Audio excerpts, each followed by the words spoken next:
Welcome to another episode of the Trailblazers Experience podcast. And I always say I'm excited, but I'm particularly excited today because we're going global with this podcast to have my next guest, who is Chipochedu Phiri, known as Chipo. And happy to Mhm. have you. Hi, Chipo. How are you? Hey, Ntola. Really happy to be here. The excitement echoes, so we're both excited. I Yeah, know. thanks Brilliant. for having me. We finally made it happen, which is always good. I think that's the great thing about Yeah, technology and being able to do these things virtually. yeah, for sure. And it just becomes easier to connect this way and to make things happen. So, yay, tech. Definitely. So before we start, I'm going to introduce you. Obviously, I've introduced you by name, but just for the audience to know Mhm. who you are as a guest. So this is Chipochedu Phiri, over 15 years experience in the recruitment, headhunting, executive search, coaching and consulting sector. She focuses on global recruitment and executive search, but also has a speciality in Pan-African sector. And she is also a podcaster, recently started her podcast, which we'll delve into as well. So I am so keen to A, have you on the show to talk about your experiences, your career. And there is someone out there in Zambia where you're from and where I'm from as well, or someone else in another African country who is watching this and will be inspired. So to take it all the way back, just give me a brief overview of who Chipo is, where she's from, how she Mhm. grew up, just sort of to set the scene. Mm. Thanks for that. It's always weird hearing your bio read out is always a bit weird. And just to add on to that, I think in the last like 5, 6 years, I've just done general HR as well. Search and recruitment is a big part of it, but I've been privileged enough to also just go work on the other side, which is the actual, HR ops side. So I'm one of those lucky enough to work outside as a consultant, headhunting, and internally as well, managing HR. So I kind of get both sides of the coin. So, yeah. So Chipo, let's start with me with a bit of a background. So yeah, I'm Zambian. I'm 36 years old. I love to share my age. Born and bred here in Zambia, and I would say, growing up, I would say I call that a privilege now. Now that I'm a little more grown up, I realize it's a privilege to stay consistent. So I would say I've been pretty consistent my whole life.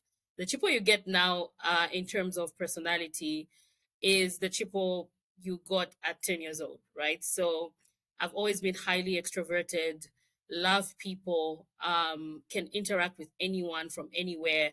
You can take me anywhere and I'll kind of fit in and find like common threads.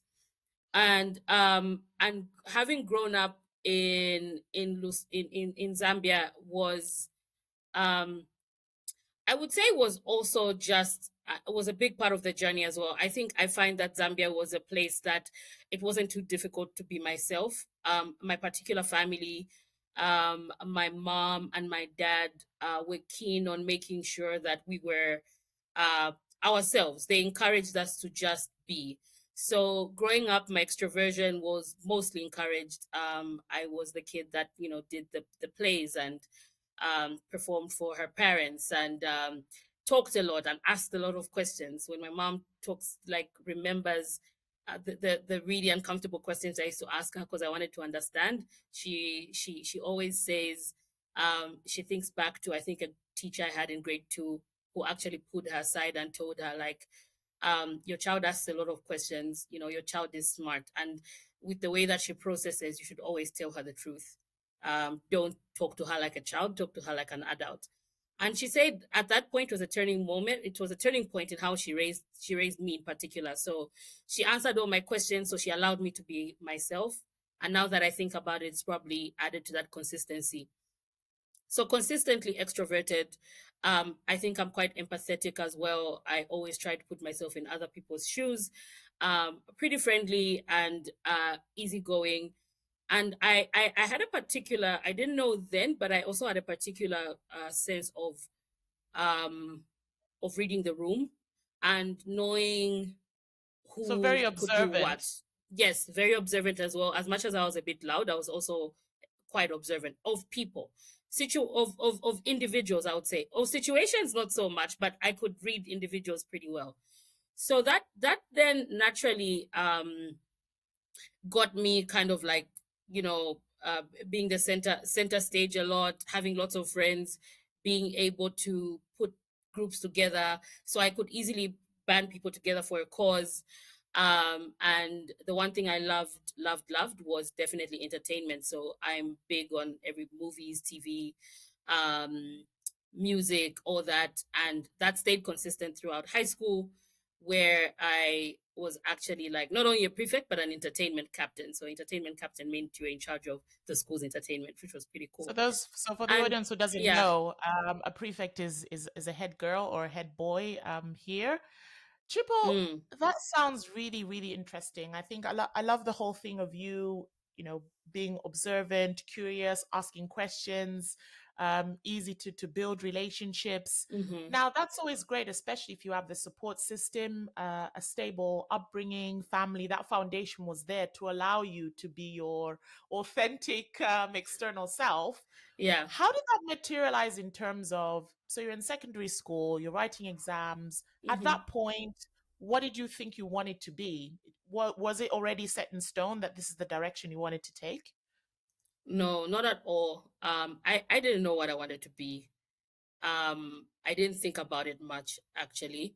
So when I ended up doing sciences, it was only because I hadn't really given much thought to it. I thought I could make a good lawyer because people said I would make a good lawyer. They're like, "Oh, you talk a lot, so you can do law." That was an idea, but then I was encouraged to go into sciences because I had pretty balanced grades. And at the Mhm. time, a cousin of mine said, "Oh, but women in science is the future, right?" So I went into sciences and found that I didn't fit at all. Um, I, I didn't like the fact that you couldn't think outside the box. Science is very factual. It is what it is. And then the labs particularly killed me because when you go in and do an experiment, you have to sit there 3 hours, observe, write your observations. I couldn't sit still. I was dying.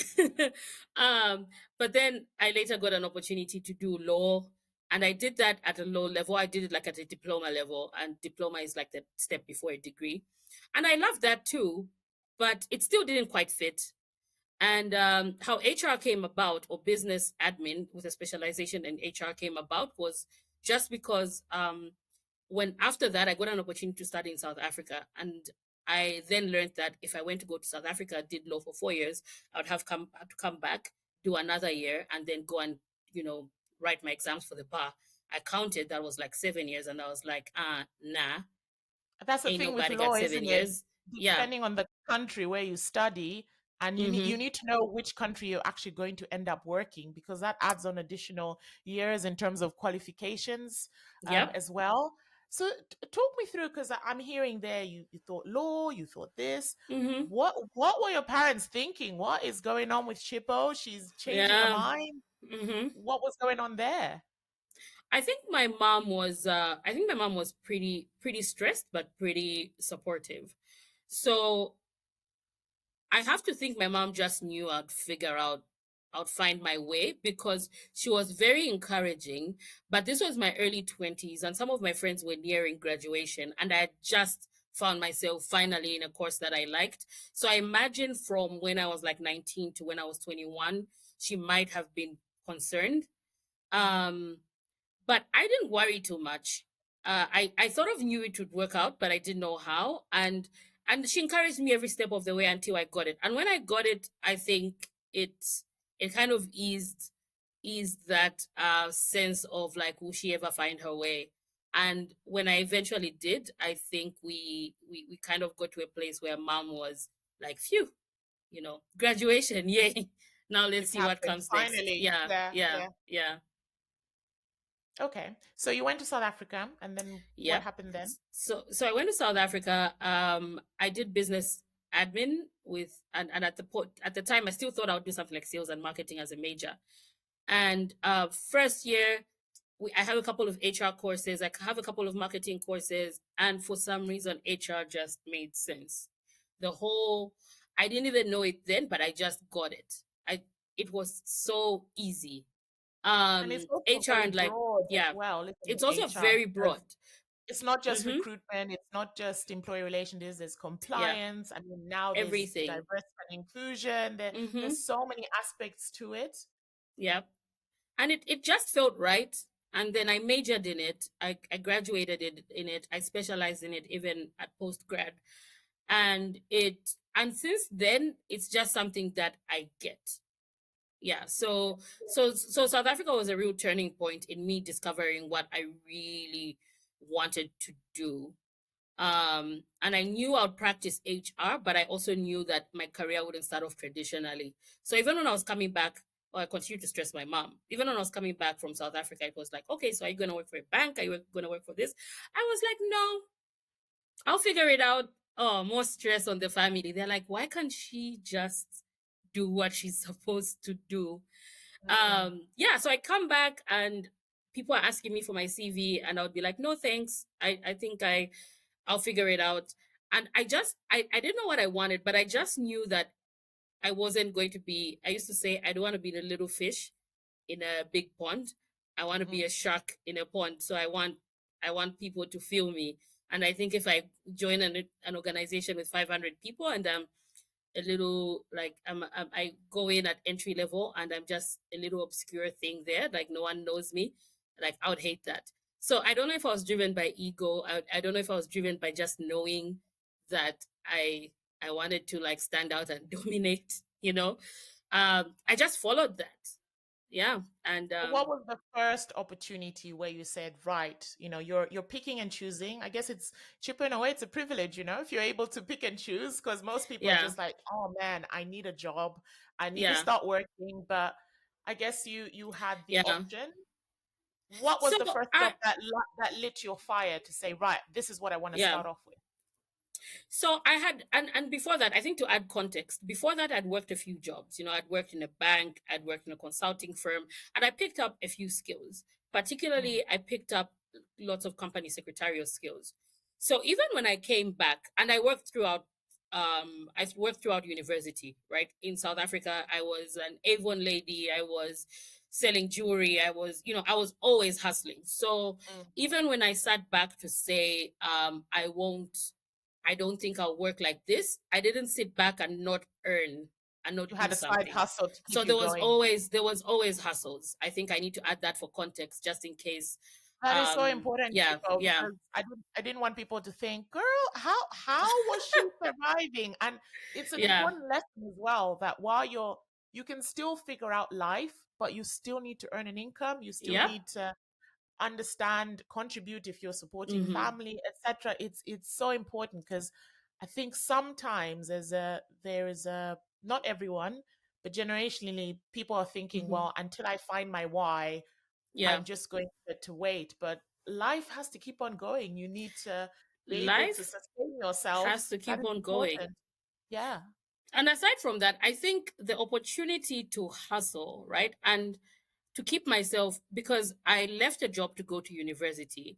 And I remember asking them before I left the job, I said, when I come back every holiday, can I work?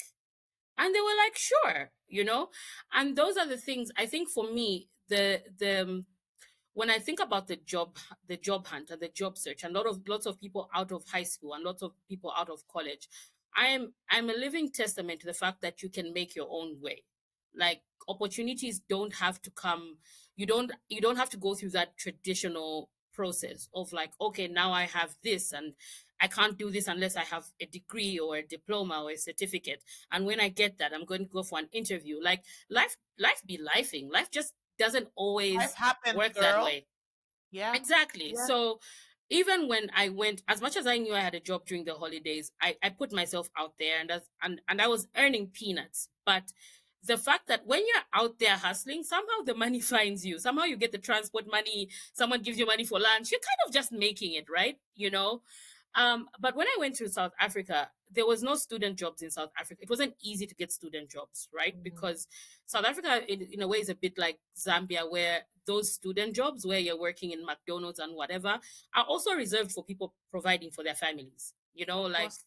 so you when I came across, like, when I saw how easy it was to sign up for Avon and to start selling Avon to like students, you know, I was like, this is even if I'm making like 500 rand every month, it's 500 rand that's mine, and you have no idea what skills you're picking up, how the confidence you're getting. Because I think I was able to come back and tell my family that I don't want to get a job in a big organization, because I had the confidence that I could make money. Like, I knew that I won't starve, you know? And I Yeah, think yeah. being able to figure out a skill that kind of makes you money, a skill is different from a job. A skill is something you can barter for money, right? Being able to figure that out gives you confidence in knowing that, like, okay, even if this doesn't work out, I'll be able to feed myself and, do a couple of things here and there. So I think that's really key. It's so true, Chipo, to highlight that, because I was also thinking to my God, I'm 42 now, and when someone says something, it then a light bulb hits in the head. One Mm-hmm. of my first jobs when I moved back to Germany was so I was tutoring piano, giving piano lessons because I knew how to play the piano, so I was tutoring that, and then I had an eye for fashion because of Mm-hmm. my parents and so on, their taste levels. I was doing what is now known as personal shopping for the Love it. women in the street that I lived. So going with them to they had obviously the money, the budget, and saying, I think this would Mm-hmm. look great with that, and helping them pick out, and they would pay me for that. So that was the beginning of the whole Wow. personal shopping. It wasn't even a thing, but it was a side Mm-hmm. hustle while I was waiting for what I really wanted to do in a professional capacity. Mm. So that's a very good thing that you're highlighting Yep. there. If you want to say trailblazer tip number one is figure out what skill can help you, make the money that you need during that time while you're figuring things out. Yep. Yep. And the confidence that comes with that ability is priceless, because it will it will save you from a lot of bullshit. Hope I can say bullshit on this Oh podcast. yeah, girl, Yeah, we're it will open. save you from a lot of bullshit, because even when you find yourself in abusive work relationships or work environment, that knowing you can somehow provide your for yourself outside that job or that context is really empowering. Yeah. And I think when Yeah. people talk about passive income, it's it's like you said, it's whether it's cake baking, whether it's, the Mm-hmm. Avon lady, the makeup lady, Mm-hmm. just knowing there's something else that can give you that passive income on the side. So you've Yeah. talked about work, Yeah. let's talk about your experiences. So your highlights in terms of working for an organization. Mm-hmm. What have that been if you just look on the years that you've been Hmm. in that capacity? So I'll start with the highlights of working for my own organization. Um, Okay. Yeah. yeah. So the when I eventually started my own headhunting firm, or recruitment firm, a big highlight for me was leadership qualities and leadership ability. No, leadership qualities or ability, and actually leading are two different things.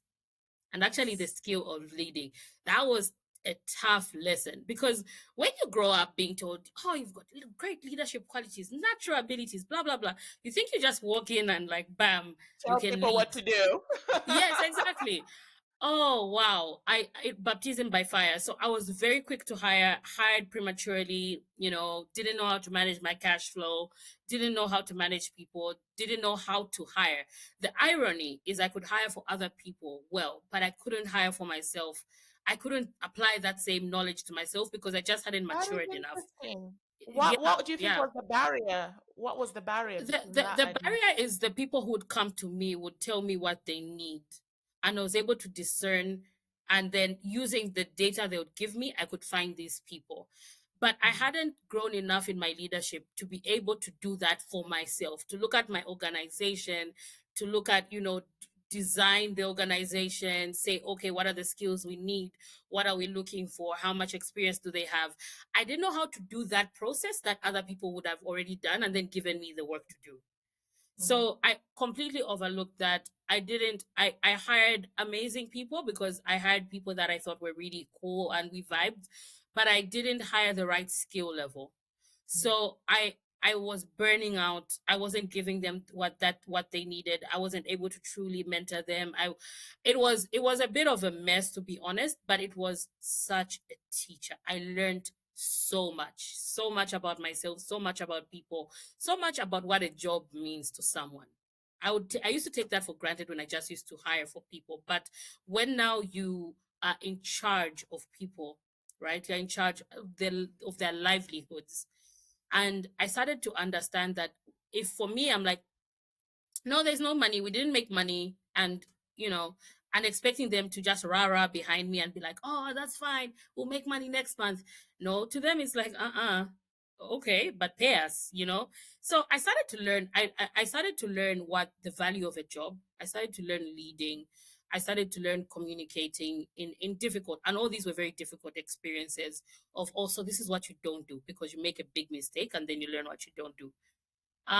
So when it now came, and I ran my business for like years. So when it now came to one of my clients, poached me to join them. When it now came to joining them at that time, I had already had these really hard lessons that I had a blank canvas to start well in terms of leading, and I then found that I was years ahead of most of my peers because of that tough leadership experience. I learned the hard way. So when I didn't take anything for granted. I communicated a lot. I was very clear. I was serious about someone's development. I took it seriously. And it kind of just propelled my career because I was able to do a lot of things well. I was able to lead very well. I finally had the leadership skill when before I just had the ability. So the first, having my own business taught me to lead. The second business allowed me to put it in practice in a way that I had a little more control. And I had an amazing boss at the time who just saw all the things that I could do, and equally poured back into me. And we made, like, that for me was a life changing thing. Like having a boss and a mentor who, by global standard, was so high caliber, was so well rounded. You know, they call them level 5 leaders. They can do anything. You don't come across those all the time. But I happened to experience one for over 2 years, and that just changed, took me to the next level in terms of skill, in terms of leading, in terms of growing an organization. Like, he just changed everything. It was a real game changer. So that for me is a career highlight. Great leadership. And then after that, I kind of now know what I'm good at. Like, it also just sealed the confidence. So now I can go into a place confidently and say, okay, this is what I can do, this is what I can't do. Okay, I can learn this. I can hire for this, and then this is how we go to the next level. And that has given me, I would say, I've been a deliverer and a value add ever since. But it's because of like that hard experience, and also just having great leaders after that. Yeah, it feels like you deciding to start your own business just was the springboard for you actually honing in on your skill set, understanding what your value proposition is, Mm-hmm. understanding, how to run a business, how to assert yourself, how to surround yourself with people who actually make life easier for you. So, you bring in the skill Yep. sets that you need as well. I guess for someone who's maybe watching, so that was a big decision for you to say, I'm going to start Mm-hmm. my own business. At what point in your professional Mm-hmm. career, what was the turning point for you to say, right, I'm done working for other people. This is what I want to do now? There wasn't a real turning point. So remember when I came back from South Africa, and I knew I didn't want to work. Mhm. I started working with my sister is a coach and a trainer, so I started writing training materials for her, because I was also good at putting together training materials. So I started creating content, and then I learned that I had the ability to facilitate trainings. So I did that for about a year. I was just learning the in and outs, getting like connected, and then I watched a movie. I watched Friends with Benefits, and I think that's Justin Timberlake and Mila Kunis. I think, is that Friends with Benefits, or it's No Strings Attached to Friends? Yes. One of those. They was the same Yeah. movies Yeah. at that time, and Mila Kunis in that in that show was a headhunter, and she was trying to sign on, Justin Timberlake's character to GQ, and she thought he was perfect for it and all that. I was like, this is what I do informally. I realized in that moment that that's what I had done since I was like 16 years old. I just hooked people up with jobs. I was like, you can get paid for this. I And like, know, it was right? such an aha moment. Yeah, I was like, what? That's when I knew what a headhunter was. And then I went crazy on the internet. I did so much research. And that was it. And I, with the help of a mentor at the time, like that turned out to be a bad mentorship relationship. Like that's another podcast. But um, the one thing that he did do for me is sort of kick me into gears, because I was like, okay, I'm going to start this so I said, I'm going to start this when I'm 30. And then he was like, what's the difference between 30 and 24? Yeah. You might Why as well wait? start now. So you make all your mistakes. By the time you're 30, you're thriving. I was like, okay, let's do it. And boy, were the mistakes made, as you've heard. The mistakes were made, but Yeah. by the time I was 30 for sure. No, it's now that it's clicked that at 30 I started to thrive. Like that was the age where I actually started to thrive. I mean, that's so interesting to Mm-hmm. hear. You've touched on a few things. You are very curious and open to learn. I mean, the fact that you are interested in putting content together for coaching, training material, you're a self-starter. You just say, right, this is the task at hand, Mm-hmm. and I'm just going to do all the research I Let's do can, it. learning by doing, and I think that's a really important trait for anyone to work on. You might be born with it, but it's something you can work on. I think we have a lot of people who are always waiting for someone to tell them what to do, waiting for someone to explain to them how to follow a certain path. But the world is your oyster. The Mm-hmm. data is there. You just have to have the willpower to start and keep going. Yeah. Tell me what you love about your industry and your business. What do you love Yeah. about your sector? Um, I think what I love about my sector is the big part of it is it deals with people. It's like the people sector, right? And these days even the titles are starting to be like, oh, head of people, CPO, chief people officer. Like it's starting to reflect what the business is. And for someone that genuinely, and I'm not saying this because it's part of my job, I genuinely love people. I genuinely love like the diversity of human beings, how like no one is the same. I get that and I see Mm. that. And I love to see growth. When someone comes in bright-eyed, bushy-tailed, the world is my oyster, and they actually grow. It's something that I find highly fulfilling. So my sector fits me perfectly because it's the one sector that I I feel my personal interests and the things I see in the world. So and you said something really key around learning. I think we sometimes want to learn from what we think we should learn from. Sometimes we want to say, I can only learn from a book, or I can only learn from, this person that has done this. But you can learn from everything and everywhere. Like your life talks to you all the time.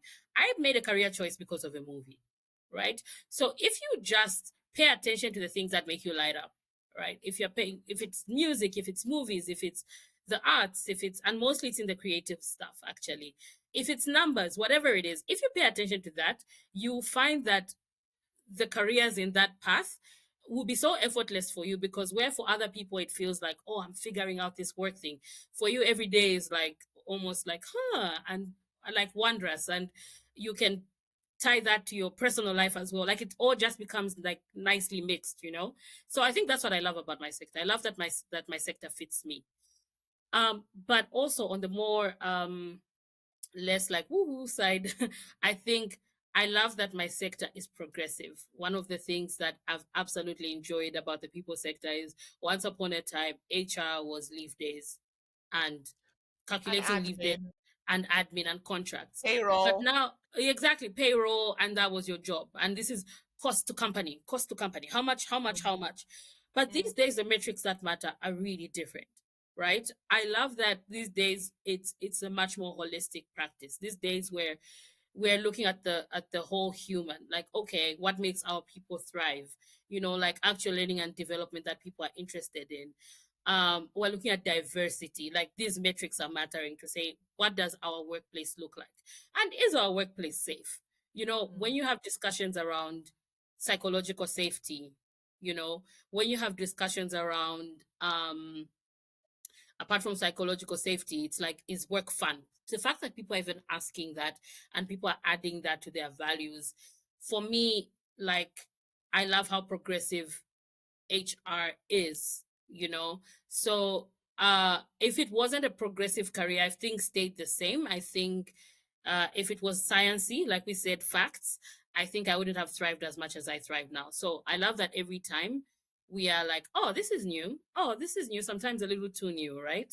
But I love that. And even just how it's changed after COVID-19, there were things that I used to think about, like, do we need to be in the office all the time? Do we need to like work like 8 to 5 all the time?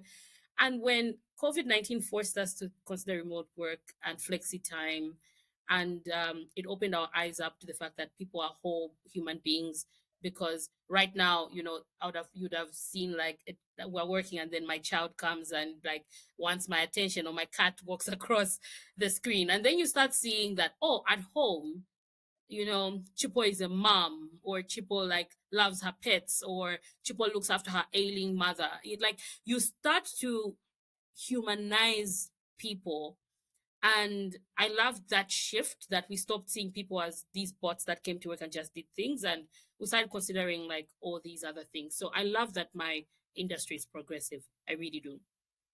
That's such a key factor. I think I that resonates with me because I'm also lucky to be in a sector, an industry that is progressive, constantly evolving, ever Mm-hmm. changing. So tech, fashion, people, it's liberating in a way. But Chipo, to your point, you have a growth mindset as well. You embrace Yeah. change, you embrace discomfort in terms of moving into another part, and Yeah. I think that's very formidable. It's really shining through as you talk. Talk to me about your work ethic. Mm-hmm. Mm. Describe your work ethic to me. So um so this is interesting, because I work well when I'm enjoying myself. So I've learned that about myself, and it's something that I've decided to embrace unapologetically. I've noticed when I'm not having a great time at work, tend to um I tend to dip. I'm easily affected by how well, or how much I'm enjoying work. So for me as a person, work that I enjoy, work that matters, is really important to me. And when I'm doing that kind of work, um, I'm I'm on it. Like, I'm constantly engaged. I push myself. I push my team. I push boundaries. Like, I'm around for all of it. And when I think about work ethic, I think I'll start with that. But when I think about work ethic in its entirety, I think it's something that is formed quite early, right? Mm, This is something that I don't have the data to back this up, but I've observed that the people that get the opportunity to do work quite early, to learn when to show up, to learn that you have to show up, like it's your responsibility to show up, and at a certain time, and this is when you leave, and you learn to respect those boundaries pretty early. So this is when, when you're working, when you're a teenager, or in university, or that first job. Those first jobs don't really teach us. They teach us what I like to call work. We might not leave there with skills, but we'll leave there knowing how to work, how to show up, the fact that this is the task at hand and you need to do it. And I think that is very important, because people that have missed those first formative years just never seem to get the hang of it later. mm. Just never It's a seem to thing get the hang about of, yeah. it's a thing about Chipo. You're touching on discipline and consistency. So, for Yes, example, yes. someone say, "Oh, why would you go to university? Why would you go to college?" Well, the Mm-hmm. fact that you have dedicated 4 years to being consistent in learning Yep. applying and a skill and developing that already shows you're able to stick at something. So you might not be able Mm-hmm. to go to college or university, etc. Okay, an apprenticeship. The fact that you're able to show up every day on time for those 2 years Yep. of the Yep. apprenticeship, and then it's again with your job.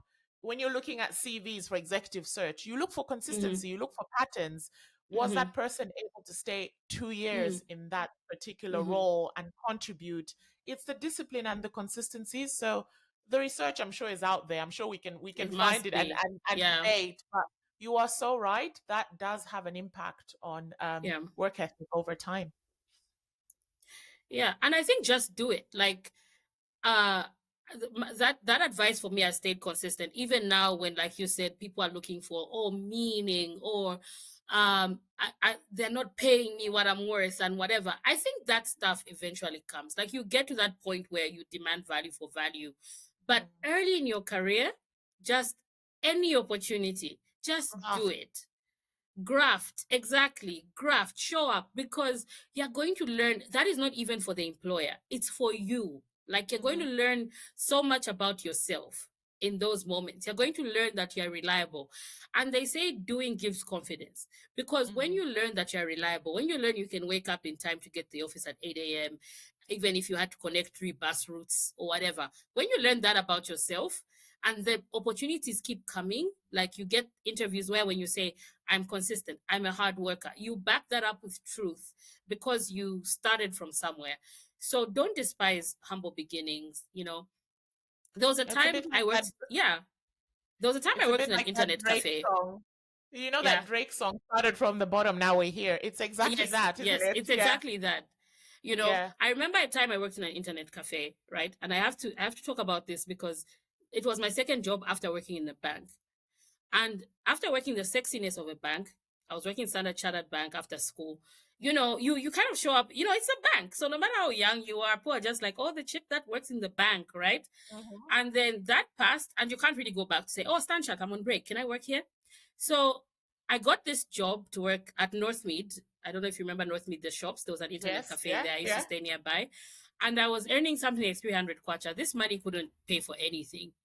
But I had gained the ability, the fact that I knew how much work, like how much you can learn.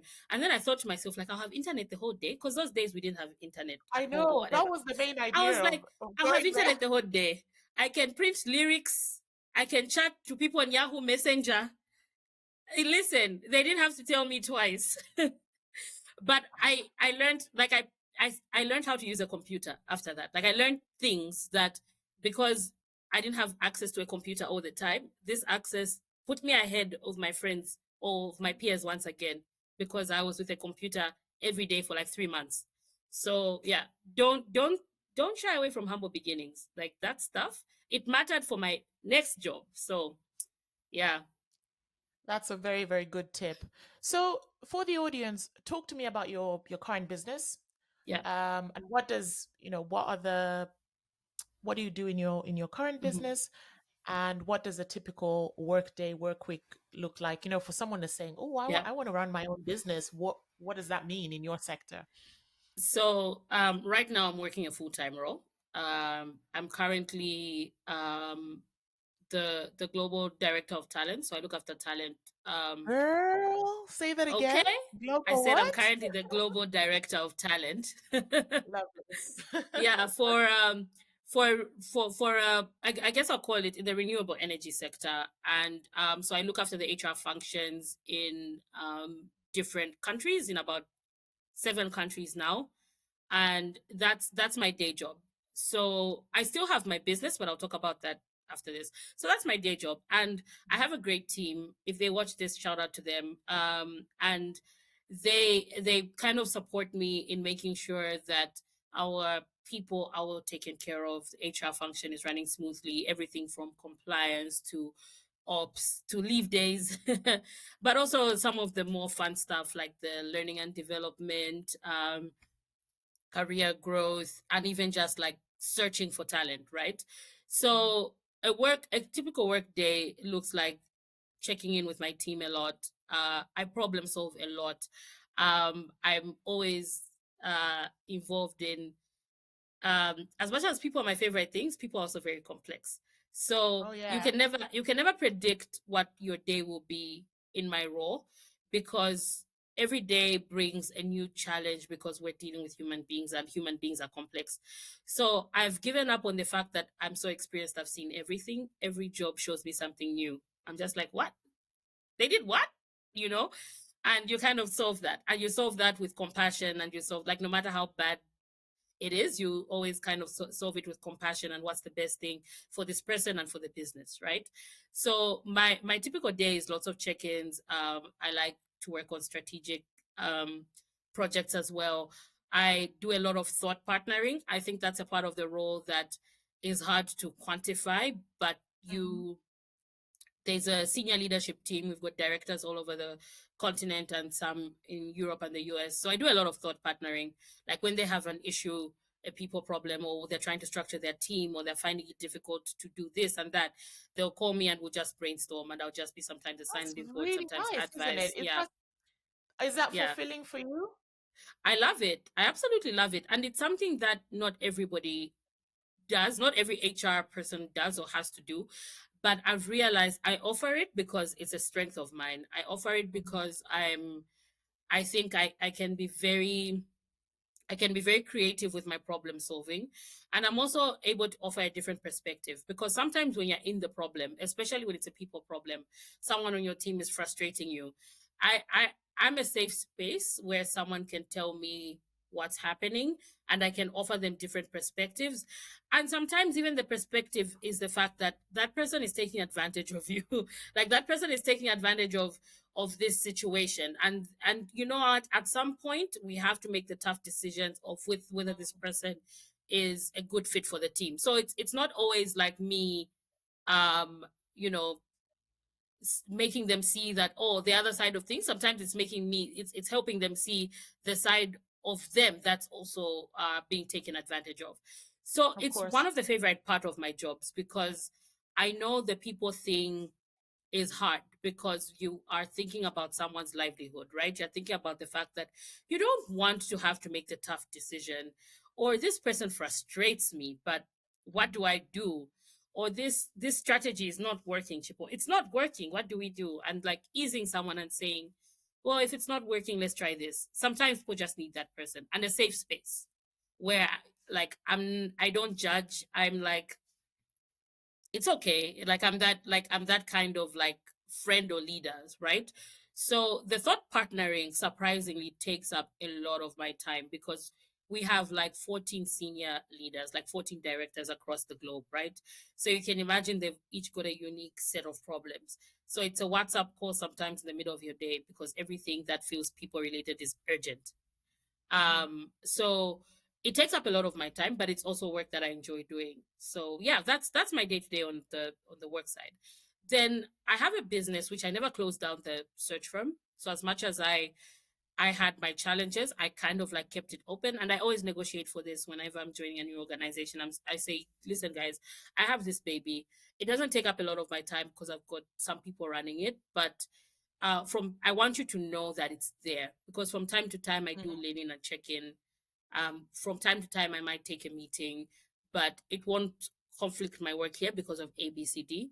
And I think being open with your employers is very important, and not keeping your side hustle too secret, unless it's in direct competition with your employer, of course. So that's allowed me to keep my firm running on the side, and the eventual plan is to go back and run it full time. Oh, that's brilliant. And that's a good tip to talk about your sector, how broad it is and how it's expanded and grown. And the fact that you are, you're doing two things. So you're, a global leader and also running your business. Communication is key, seems to be a key point here Hmm. as well. Big. And then also you've started a Mhm. podcast. So let's talk about that. What was the impetus for wanting to start that? And yeah, what's your why for starting that podcast? So, I think I've always, like, I used to fantasize about a talk show when I was a kid. You know, one of my heroes is Oprah Winfrey. I just loved how comfortable she looked doing what she was doing, and I was like, I'd love to do that. So I've always had this little burning fantasy, and I think I'd act it out when I was young. Um, and I was like, I'll eventually do it one day. One day, I'm going to go into the media space as well. And then podcasting decentralized this the ability for you to just start your own thing. Back in the day, to get something like this, you'd have had to, get your show had to get picked by some network, right? But now you can kind of just do your thing and upload it on YouTube. So that was there's the desire to do that. But then there's the fact that the thought partnering goes beyond my job, my community, my friends, family, um, even just like random people. I get so many requests for advice. And so I'm the voice note queen. I'm always sending voice notes. And the number of voice notes I was sending in a day, talking about the same thing, giving people advice, was getting out of control. I started to feel like, wow, I think I need a bigger platform in which I I give people like the tips, the nuggets, the encouragement. And people would ask me questions like, how do you do what you do? And they would ask it in a mystical way. And I would say, there's no mysticism. There's nothing, yes, I'm special, but there's nothing about me that you don't have. There's nothing about how I was made that you don't have your own secret sauce. So I figured to myself, like, I need to do something. So the name of my podcast, The Talent Whisperer, came to me 5 years ago when I was journaling. And I was like, this is corny, but I love it. um, Stuck with you. and yeah, and it stuck with me. And I tried to find new names. I tried to find names that I thought would fit, like the career this or this, that. But it was like, this is the name. And I'm like, okay, you know what? It is what it is. We're not going to care. We're going to just go ahead and do it. And the platform has been to not only respond in ways that I would have loved to my community, because I obviously can't tell them. It's hard to. I would have these moments where I have a conversation with someone like you, Ntola. Then I want to tell all my friends. And sometimes they're like, okay, I roll. Here she goes again with someone cool she met, and she's going to give us that advice. Okay, I imagine they roll their eyes because I used to do that a lot. So I thought, like, let's just do this. Let's create the platform. If they want to listen, they'll listen. If they don't want to listen, they don't have to listen. But also, let's reach more people. So that was the intention behind it. The intention is to show people that, listen, it's not that mystical, it's not that complicated. Once you figure out what your secret sauce is, what your talent is, what your gift is, and you accept it and lean into it, doors will open. You figure it out, you feel it, even you hear the call. Like, all of us have it. And that's my intention, for people to realize the fact that they're all special, they all have their thing, and they shouldn't be scared. Like, they should just lean into it, and they'll be amazed as to what's that, the universe will conspire to make it happen. I find what I really find great about your podcast as an avid listener is you talk about talents and gifts, but the fact that you're showcasing people in Zambia, you've had some guests obviously from West Mm-hmm. Africa as well, showcasing Mm-hmm. what today's heroes look like. Like, we don't, of course, we appreciate people came before us, etc., but Yeah. they're not in arm's reach. Whereas what you're doing is saying, Mm-hmm. right, this person is a business owner, a creator, etc., etc. Yeah. You are giving that platform for people to say, "Oh, okay, this is what this means, and this is the opportunity. Mm-hmm.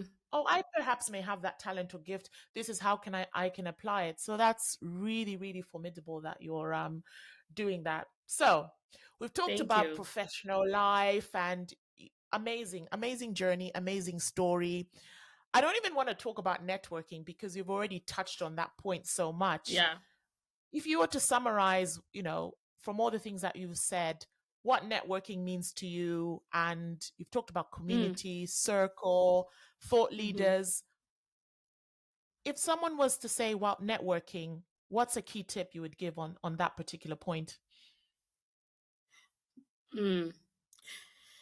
Networking is, so I think networking is two sides, right? There's the networking that is um that comes naturally, and I think we underestimate the networking that just is. The networking that Mhm. is your daily encounters. The minute you leave your house is an opportunity to network. And having the the ability to connect with people anywhere, anytime, without a particular agenda can be very powerful. Because sometimes when we are clouded by agenda, we get to miss out on the fact that just meeting a person naturally might turn into something in the future. I'm going to use us as an example. So, you're my friend's older sister, right? And I met you years ago, you know, and when I met you, I had no idea would do this, and or you'd come to inspire me as, you know, a trailblazer as well. But we just met and we just connected, and it unfolded, right? So I think when we meet, it's always good to show up, to show up as the, you know, I won't say as the best version of yourself, because you know, we have good days and bad days, but it's always important to show up authentically. It's always just important to show up, just meet people, be kind, you know, be empathetic, because you really don't know, like you have It's no also idea. little things, Chipo. It's like, so we've Mm-hmm. met, but how we've connected is, sending memes, Yes. connecting over Yeah. something that happened on Yeah, social exactly. media. And, Yes, yes, yes. it, it's little things like that over time saying, oh my God, she Yeah. understands my vibe or my weirdness, or she's just as Yeah, yeah, frustrated, or yeah. girl, how's it going with your dating life? You know what I mean? It's little Exactly. things. It Right. hasn't been anything. There hasn't been any magic Yeah. sauce. It's just been going through regular No. life and connecting. Yeah. Yeah. But that's the thing. So just show up well. Show up as a good person. Just, you know, and yes, you're allowed to have bad days, but also just, you know, yeah, kindness is underrated.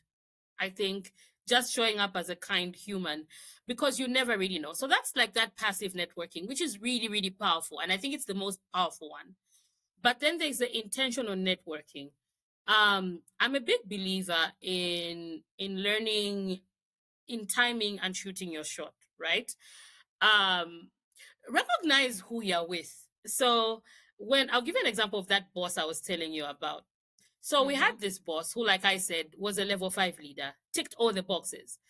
But it was only me and another so imagine he has 9 direct reports, right? But it was only me and another friend of mine, I think, who were just like, this guy, you can learn a lot from this guy. Like, Mm-hmm. we fully leaned into that because we realized that, oh my God, this person can teach you a lot. And I mean, Mm. the other people also learned, and I don't think they took on um they were as motivated as us.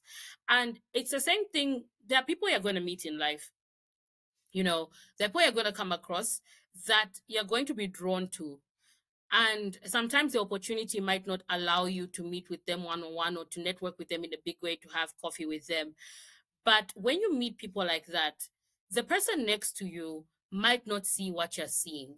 You know what you're seeing, and you know that this person is somehow connected to something you're supposed to do.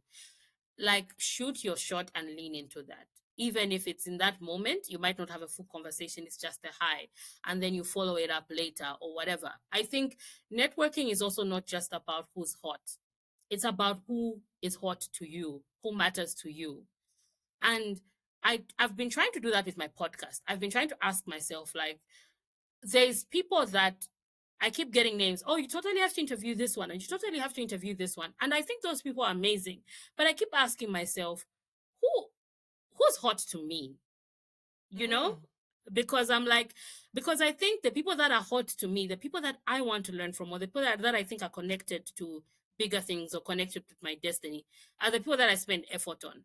So when you think Mm-hmm. about networking, think about the people connected to you, the people that move you, and not necessarily the trend and the people that are moving everyone, because you might miss out on what's for you, on the thing that you need. Because remember, like I said, this the secret sauce is different for everyone. So I think another important part of networking, when you're doing the active networking, is think about what matters to you. And you will find that the people that will unlock something are even the people that are easily accessible. Because sometimes when we're all going after who's hot, they also need like security. Like, I can't be talking to everyone. But if you really Mm-hmm. think about, like, okay, who's for me? You'll find that that person is easily accessible. They'll respond to your DM. You can walk into their office and you can get what you need. So yeah, think about who you need and not who everybody thinks you should need. Yeah, someone said your next opportunity is your weakest link. It's the person you least Mm-hmm. expected. It's not the most popular All person the time. uh, all the time. And you also touched on a point of every day you're interacting, be open because you're learning from someone. I'll give a good example. So it was the first time I was able to travel business class. It was a short haul Ooh. flight within Europe. Yeah. And I always had this thing of working on the plane because I was like, I need, I've got all these hours, get my laptop up, etc., etc. So Yeah. my father always said, you should always be smart, presentable, always Mm-hmm. have, um, people look at, what did he say? They look at your hands, Mm-hmm. your Look handbag at or me. Look at me. briefcase, I'm like, and your shoes. I mean, they probably look at other things, your teeth, your yeah, hair, yeah, etc. But he yeah, was yeah. saying, show up all the time. Anyway, so I Mm-hmm. sat down, opened my laptop and on the plane, and this man sits next to me because in business class there are only two seats, Mm-hmm. and he said, "Oh wow," he asked me about my shoes and my handbag, so we got chatting. And then he says, so I asked him what he did, runs this organization in Switzerland, etc. And he said one thing. He says, I'm going to give you a tip. You're young, you're intelligent, we've had a very good conversation. He says, use the time on this flight to invest in you, in yourself. So whether it's reading, whether Mm. it's music, whether it's a podcast, Mm. use this time for you because it means when you arrive at that meeting or that trade fair or that keynote that you were supposed to speak at, you have already invested in yourself. You've done all the prep in the office or at home, but you've invested in yourself in this time so that you can show up authentically. Says you don't get this time back, embrace the time. And that Ooh. has stuck with me. I'm actually in contact with him as well. He's been someone who wouldn't say a mentor, but stayed in touch. He's someone who I can touch base with if I'm looking at opportunities, etc. But that stuck with me. I was just like, wow. Gosh. Yeah. Tola, that gave me goosebumps because like I am also too busy on a plane like that. I even like, okay, this document, I'm going to finish it on the plane. I do Yeah. that. And I don't know. I just feel like that has also just like really touched me. The fact that Yeah. I can use certain times to just give back to myself. Um, mm, I love that. I'm adopting that. Yeah. Exactly. So let's talk about self-care. That's a good segue. Yes. Let's talk about self-care. How do Yeah. you take care of you? Work-life balance, is that a thing for you? Mm-hmm. How do you take care of Chipo? So work-life balance, a big thing, big, big priority. To the point where when I was negotiating my current role, I said, okay, so balance is a thing for me. Like I'm not going to work on weekends unless I have to. I'm not going to work like I got to a point where I was like, I can't not have a life outside work. I can't not connect with people. I can't not rest. I can't not do the things that I love. So I'm very intentional about work life balance. Only because I know what it feels like to burn out. So Mm, never going back there. So yeah. So what does work life balance look like? It looks like it's everywhere for me. Like I said, it shows up in my negotiations for work. It shows up in how I talk to my team. I also give them the courtesy of work life balance. And I think if we're not balanced, there are seasons. Remember, there's times that you're just all busy, and that's okay. But that Performance shouldn't is be, necessary. yes, Yeah. yeah, that shouldn't be our norm.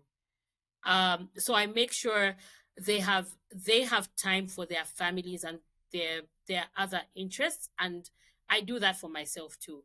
So now self-care is every day. Mhm. Every day I make sure that I have some time for me. I make sure when I wake up in the morning, I use an app because I can't meditate by myself. Just like I get too distracted. So I use an app called Headspace. So Mhm. Headspace allows me to do at least 10 to 15 minutes of meditating. Movement has become important. Your goals, I definitely want to get to a point where I'm in the gym as active as you. But right now I do a minimum of 15 minutes a day. I love home workouts. Mhm. Um yeah, I love home workouts. I use apps. I use sometimes it's just me, sometimes just jump rope, sometimes it's a walk. So 15 minutes of that as well. Uh Sitting with my thoughts. I've also learned to love my thoughts. I make so this is every day. I have a cup of coffee and journal things I'm grateful for, things I'm thinking about, So a minimum of an hour in the morning is spent on me. And what I've found is that the days I miss that hour, I I can even notice that I'm off balance, like I don't have a great day. So that has become part of it. And then quarterly, I try to go on a solo trip. I haven't been always successful, but when I do that, I never regret it. Solo trip to just like think, reflect, just be me. Um, and it doesn't have to be anything dramatic. Sometimes it's sitting in the hotel room and binging away from my normal and binging on Netflix away from my normal like environment. So I've had to learn to take self care very seriously because in the past it hasn't always been I haven't always been a priority, and other people have been a priority. So now I do that. Yeah, self care is that's what self care means to me. Is like making sure I'm the priority in any day and setting boundaries Yeah. and being like, And no, taking little steps, isn't it? Little steps. You're little saying steps. 15-minute workout, 1 hour a day. It is something. You've committed Yeah, to that. yeah. And that's important. Talk to me about the key relationships in your life hmm and what these connections have taught you. Key relationships. There's definitely my family. So I'm very close to my family, my immediate family. They say trauma bonds. So when my father passed away, when we lost my father when I was 11 years old, something shifted. Like something happened where we all just became really close and fiercely protective of each other. And I think Mm. we've had to figure out life. It hasn't, or most of it hasn't been easy. Some of it has been great, but we had to figure out life after such a big shift, and somehow that just bonded us. Those are my people. It's hard to imagine life without them. So those are my key. Those are the first, like, in the circle. Secondly, I think I would say my partner. I'm in a relationship, and I think that's another relationship I'm learning now, having been someone who liked being single, who loved being single. Learning to partner has had its challenges, but it's also been fulfilling, because just having a person, like, that's a very different type of a relationship from your family relationship. So that's something that I've come to hugely benefit from. I think it's nice to have a person, it's nice to have a friend.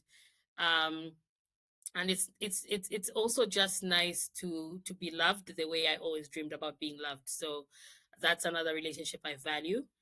And then there's my friends. I've got some amazing girlfriends, and I have the expanse. I think one of the my gifts is my expansiveness for people. So I have a lot of friends.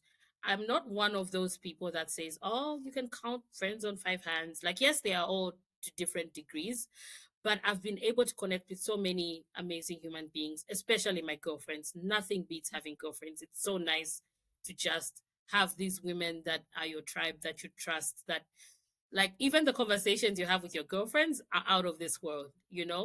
So I value them immensely, and I love that I have many of them. To We can talk about friendship another time, to different degrees, of course, but I love that they are also a big part of my relationships. So yeah, then after that, the circles continue. There's some of the people at work, some of my mentors, whatever, but those, I would say, are the three rings um that I have of relationships. Oh, that's brilliant. And the fact that you said about, friendships, I think I learned later on, I don't know if you've had that experience where Mm. you can have different friends for different things. So, I've got the Oh, friends who I go for yes. wine nights with, who I go to the Yes. spa with, who I just Yes. talk to, who I can relate to in terms of my children or work friends as well. I'm very close with the directors that I work with, Mm-hmm. two women, really amazing, and we Mm-hmm. vibe on a different level. So your friendship groups or your circles will service you in different ways, and that's okay. Yes. That's fine. That's You know? great. Yes. Tough Yeah, lesson. Tough I lesson. know. Because Yeah, even you are not everything to everyone. Like, when you yeah, get it, to say that even sometimes you're the good time friend, and that's okay. yeah, That's yeah, okay. Yeah. yeah. So There's also so the I friend love who that. just comes Yeah. over, they bring, the popcorn, etc., and you just Yes. watch a movie. You're not talking, but they're Yes. there. That they're there. They're there for you. Yeah. Yeah. That's Yeah. really So, important. but that was a tough lesson for me, by the way.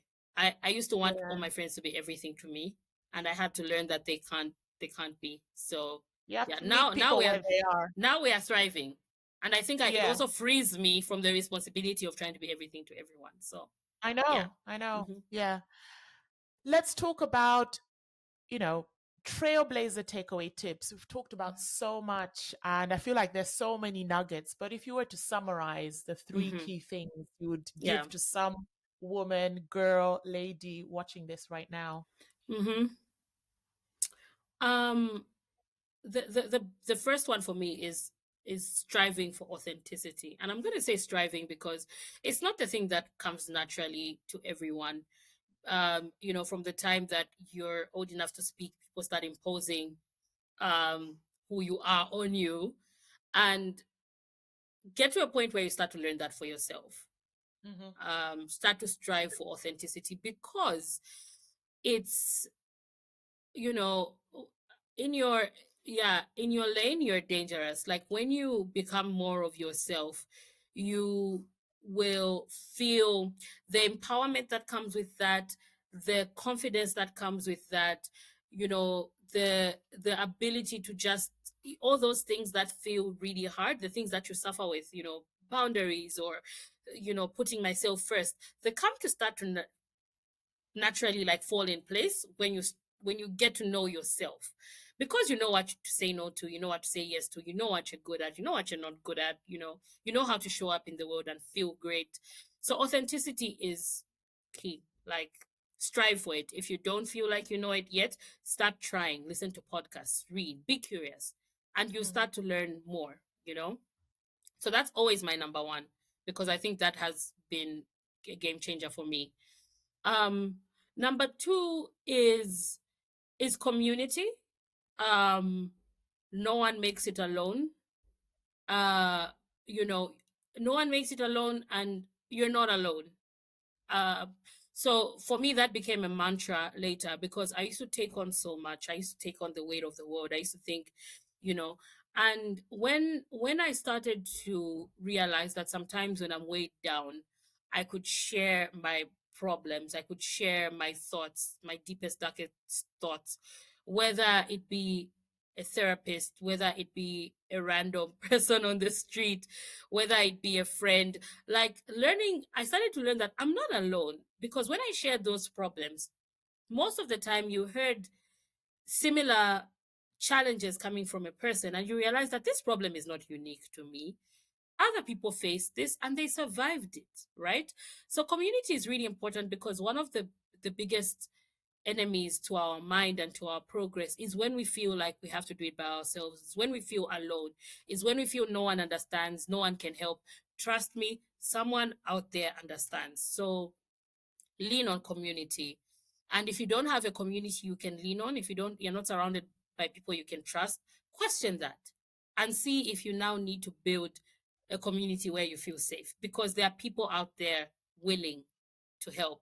So number two, community, something that is underrated but is really important. Mm-hmm. And then number three, have fun.